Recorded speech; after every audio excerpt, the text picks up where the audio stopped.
where a state was created with a residual state was left, sir, with no capital at all. Sir, there was absolutely no coercion, and just one call by the centre, sir, it had seen 29,000 farmers come forward to contribute, or rather give up 34,000 hectares of 34,000 acres of fertile land, sir, for construction of capital Amaravati. Therefore, Amaravati, sir, is not a mere transaction, but it is a social covenant. And today, probably that is why Amaravati will be remembered in history, sir, as India's first people capital, built not by coercion, but built by belief, sir. Sir, when the Honorable Prime Minister, Shri Narendra Modi ji, was in Andhra Pradesh and he laid the foundation stone for Amaravati in 2015, that was a moment of reassurance to a wounded state. Sir, it was an assurance from the nation directly to the state of Andhra Pradesh. In 1953, sir, the state of Andhra Pradesh was formed based on linguistic identity. Fighting discrimination against the Teluguites in the then Madras presidency, there was a demand for a creation of a special linguistic-based state, sir. And it was late Shri Potti Sri Ramal Garu's sacrifice, sir, which led to his death and had also led to the formation of the state. Sir, it should be remembered here today that sacrifice, it had laid the moral and emotional foundation of the state of Andhra Pradesh. However, sir, the bifurcation that had happened on 18th of February 2014, the bifurcation was not against any kind of injustice to the other part of the state, but was driven by sheer and pure political gains by the then Congress-led UPA government, sir. Unlike the earlier movement rooted in sacrifice and political aspiration, the bifurcation, sir, was carried out in a manner that raises serious constitutional, moral, as well as ethical concerns. Sir, between the years 2019 to 2024, Andhra Pradesh had seen a period of deep uncertainty regarding the capital, sir, which was the result of the absolute thoughtless and mindless decision of multi-capitals taken by the then YSRCP government.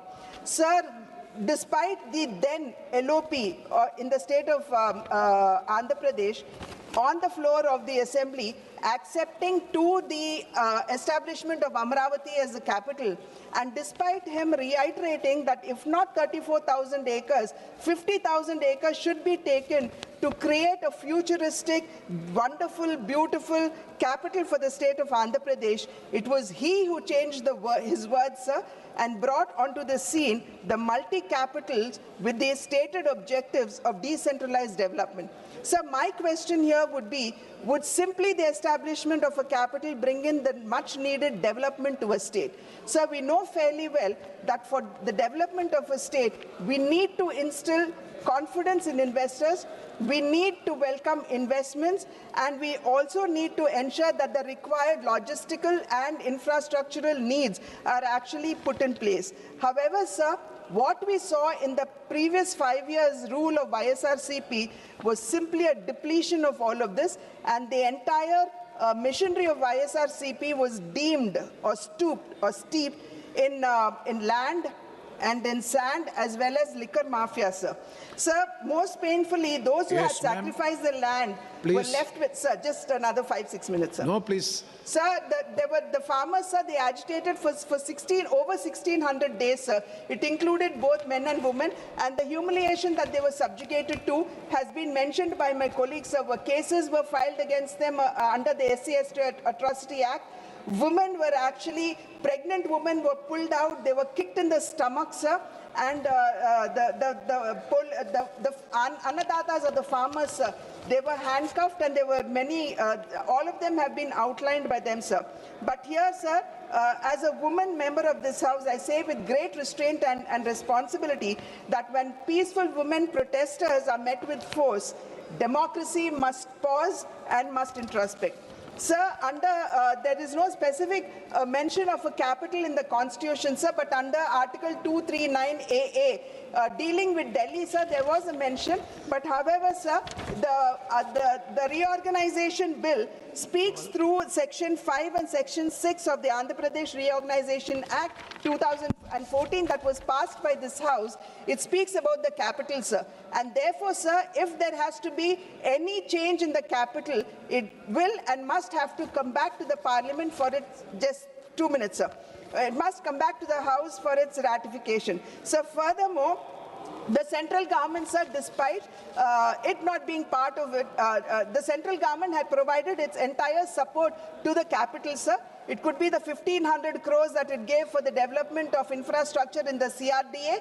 It could be the 20,000 crores for the outer ring road, the 29,000 crores for connecting Rayalaseema Anantapuram with Amaravati, sir. Polavaram being given the national project status, where the 7 mandals which were residually left behind in Telangana were again brought back to Andhra Pradesh. Otherwise, Polavaram dream would not have been realized. It could also be the support, sir. I was listening to Manikam Thakurji, and he was mentioning that there's no support being given to the capital Amaravati. So may I remind my honorable colleagues, sir, that through HUDCO, 11,400 crores have been given, and again, along with the World Bank, the center has also given 15,000 crores for the capital, sir. Special category status was never made part of the bill, even by the UPA government at that point of a time. But the present government, sir, the NDA government at the center, has been giving its full support, sir. Sir, in conclusion, since paucity of time, you've been reminding me that my time is over. Sir, Andhra Pradesh, sir, today is, why we are here to seek statutory recognition for Amaravati, sir, is not political, but on moral and constitutional grounds. Sir, statutory protection for Amaravati is really essential, because no state would have to lose its capital for the second time. No farmer, being whether a man or woman, should fear no policy reversal. Investors need certainty and not shifting of capitals. And a reorganized state, sir, it deserves stability and experiment. No, sir, please.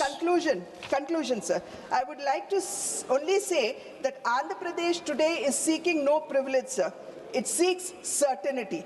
It is not asking for politics, sir, but it is asking for justice.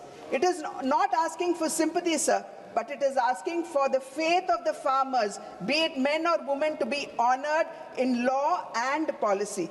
Let Amaravati, sir, be remembered today not as a dispute, but a lesson that when citizens trust the state will protect that trust. I urge this august House, sir, to stand with the state of Andhra Pradesh so that Amaravati stands forever a stable, lawful and proud capital, and as a testament of how India honors sacrifice. Sir, I was listening to Samajwadi Party, Dharmendra ji, and he stood up and said that we would support Amaravati, sir. Maybe he said that he spoke about the farmers, which is accepted in true spirit. However, sir, it is quite unfortunate to see the YSRCP Parliament members walk out, sir, and not wanting to vote for Amaravati. Thank you, sir. Thank you very much, Sri Arvind Savanji. माननीय आपकी लोकसभा भी अमरावती है ना? ये लोकसभा अमरावती है. Sir, today I would like to speak in Telugu, sir, my native language, because this is a historic and an emotional moment for all of Andhra Pradesh, sir. Sabha Adhyakshulaku